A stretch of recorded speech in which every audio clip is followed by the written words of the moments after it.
Doug, thanks for setting this up and putting this together. I know this is, I think, what, the third or fourth meeting you've had, right? Okay. All right, that's good. And I know this is the first time I've had an opportunity to come, and you've had a couple times at lunch, and you've done a breakfast now, right? Okay. Well, for those of you, and there's only a couple of you that I've had an opportunity to meet before, so it's great to see some new faces. And one of my tasks in staff to economic development is really getting out to the industrial park and seeing you and your businesses. So you will see me eventually, and you'll get a phone call from me, and I want to come out and see your shop and learn more about what you're doing. Before I kind of focus on the topic of broadband, I do want to note for those of you to kind of informed what the City Council's priorities are. They recognize that the industrial park is our economic engine, and they've made the industrial park a real emphasis over the last 18 months. City Council just this spring basically adopted a new economic development strategy, and that strategy stated the obvious, that you need to focus resources and attention to the industrial park.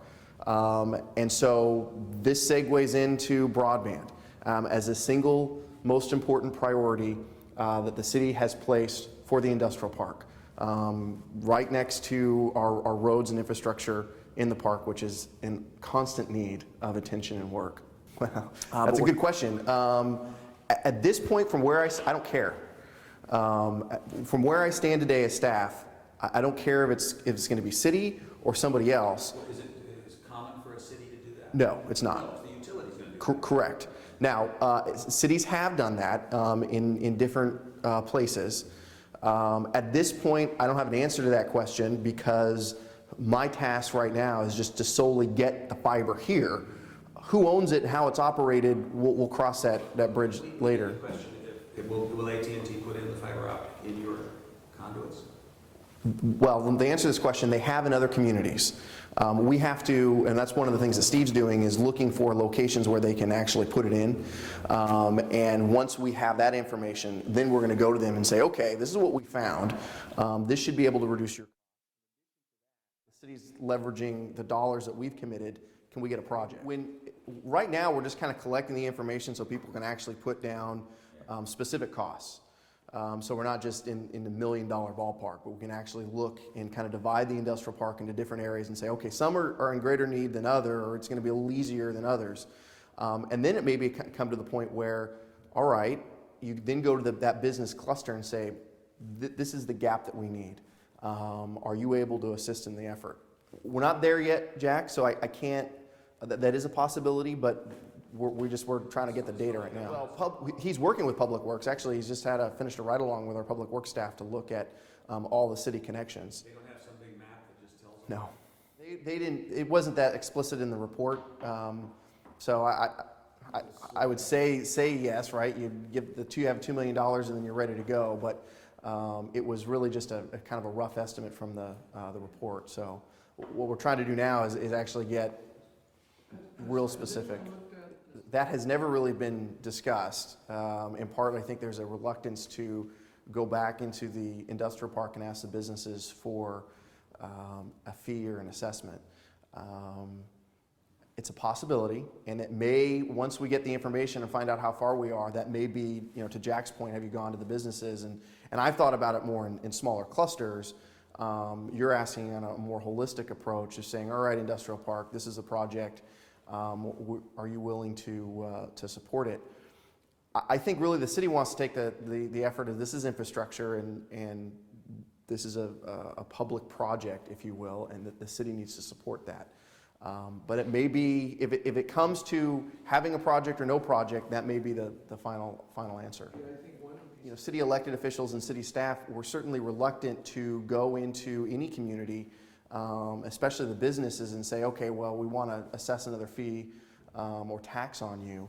But to your point, for that very specific need, that resonates. And as you said, if it's one of those things where at the end of the day, it's obviously going to cost a lot less. Yeah, the opportunity cost. The city manager and I are framing the project right now.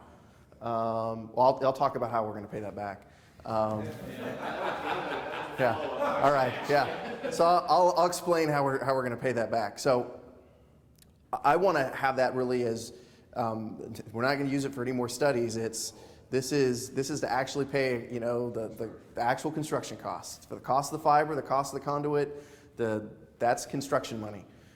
Because we have, more plans aren't going to do us any good. I mean, there's just going to be another study on a shelf. It's like we need to use those money, and that's a substantial chunk of money that my hope is to leverage because, you know, everyone always asks, what's the most important thing for grants? And my answer is matching funds. If you can bring dollars to the table, it's a lot easier to get dollars from somewhere else.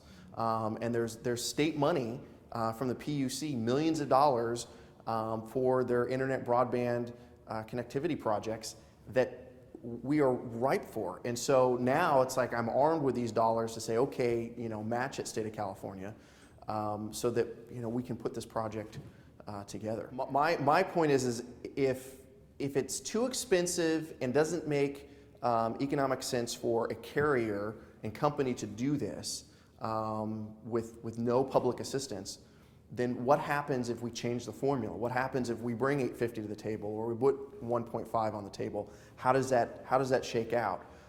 My thinking is, if I'm a carrier, they're going to say, "Oh, this is great," because it's an investment they're not going to have to make, and it's going to make economic sense for them. That's just a strategy that I'm working on right now. The end game, you know, I don't know how it's going to work out, but from my standpoint, I'm like, I think it makes sense. The city council, as I said, still wants to commit, and they still want money for the intermodal train station should that ever occur. And as I just mentioned, the biggest issue for grants is matching funds. So they want that $1 million there to you know, leverage to get other transit money. Now, they were reluctant to just give the money to other departments or other issues because you're not going to be able to pay it back. The thinking is with economic development is with certain leases or certain initiatives that you can expand your tax base, you would then be able to repay those dollars. We're also looking at, I'm sure you're all familiar with the nationwide sign that has been dormant for quite some time. The city's negotiating with CBS Outdoor to put a digital reader board up there, LED. There's some substantial sources of revenue that we could get on an annual basis. And so that's what Brad and I are kind of looking at as a way to pay that $850,000 back. So it's not just a shell game. It is you know, we're utilizing this money for an immediate identified need today, and then we can return that to the intermodal fund, and they can hopefully leverage that in the future. Staff is so narrowly focused on just getting the fiber here.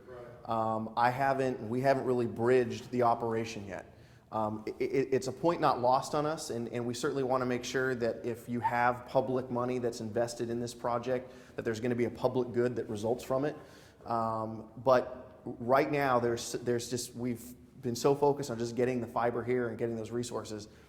That's what I care about. That's job one, better capability. We need the infrastructure, not only to meet today's demand, but tomorrow's. And I was saying earlier, even if Benicia were not to bring in a single new business, or any of our businesses were to expand, and we were just to stay exactly status quo as we are today, we cannot sustain as you were talking about, technology is increasing at such a speed, video is increasing at such a speed. They're saying that right now 50% of the broadband is being sucked up just by Netflix because people are streaming videos.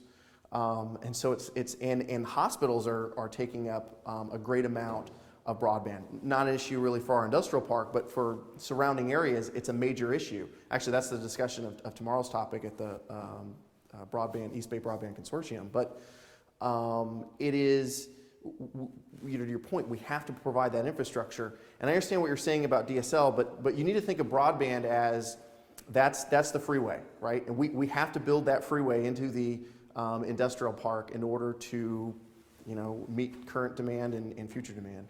Well, the short term, and the city has worked on that. We've provided lease opportunities for companies on our water tank area in the hills to provide wireless internet access. And so the city council approved a lease probably a year and a half ago. We're actually working on another lease on the opposite end on Park Road to provide wireless internet activity for the entire park, because right now I think about 90% is covered by this company. And it's so that's kind of the Band-Aid approach. That's the short-term fix, if you will, in trying to provide you all as customers more choices. But at the end of the day, you have to be able to get that broadband and fiber in the ground. My goal is to be able to do that this fall. To be able to actually, because right now we just have a very general information. As staff, I have a report from 2010 that says, yes, there's a need. They contact a lot of businesses. They got quotes on what businesses are paying, and they have a very general cost estimate on what a project would be. They, it documents the fact that we talked to AT&T and Comcast, and they said, we don't want to do it. So that's what we're starting with, and so what we're using Steve to do is to really get in that information so we can get exactly those milestones, and that's what would be presented to the city council, and we'd say, okay, we need X amount to do this by this date. Here are the options. It needs to be said again that there's businesses in the park that said if they don't get some resolution on this broadband, that they will be moving out. It's very helpful for me to be able to talk to those businesses before they make any decisions, because there may be some services that we can put their way that can help them. We'll talk about some other resources that the city is bringing to bear for our industrial park, and we've kind of recast it with the What's On name. So it's our Business Resource Incentive Program. And in a nutshell, we're using money that was provided through the Valero Improvement Project, Good Neighbor Steering Committee Agreement for kind of energy conservation, water conservation. And what we're doing is we're providing free assessments to businesses for a company to come in there and do a top to bottom review of your business to identify any type of energy, water, behavioral waste changes, and identify what the cost would be to implement those changes and what the savings would be if you were to implement those changes. And that's great. But of course the dilemma is, well, we need the capital to make those changes. So the second piece of that program is funding for our businesses in order to make those changes occur. So we have a $10,000 rebate. So if you do work up to $10,000, the city will give you a rebate for that. If it's a larger project, $25,000 range, there is a no interest loan the city will be providing, and if it's even a larger project up to $50,000, it will be a low interest loan. The whole idea is to give you the capital today in order for you to make those changes, and then you will recoup the savings should it be a larger project, and that savings then would pay back the loan. So you're not really there's no out-of-pocket expenses for the company. And so it is a great marriage of the city's really two main values and priorities right now, and that is sustainability and economic development, and it's really a great marriage of those priorities and values of this community and the city to make those investments to the industrial park. So we are doing 2 pilot projects right now with Dunlop Manufacturing and C. Tolan company. They're going through the assessments right now, and we're using them to kind of refine what questions we need to ask for our companies. And then we're going to roll this out, and you're going to get phone calls from me and other members of the economic development staff seeing if you're interested in going through this program.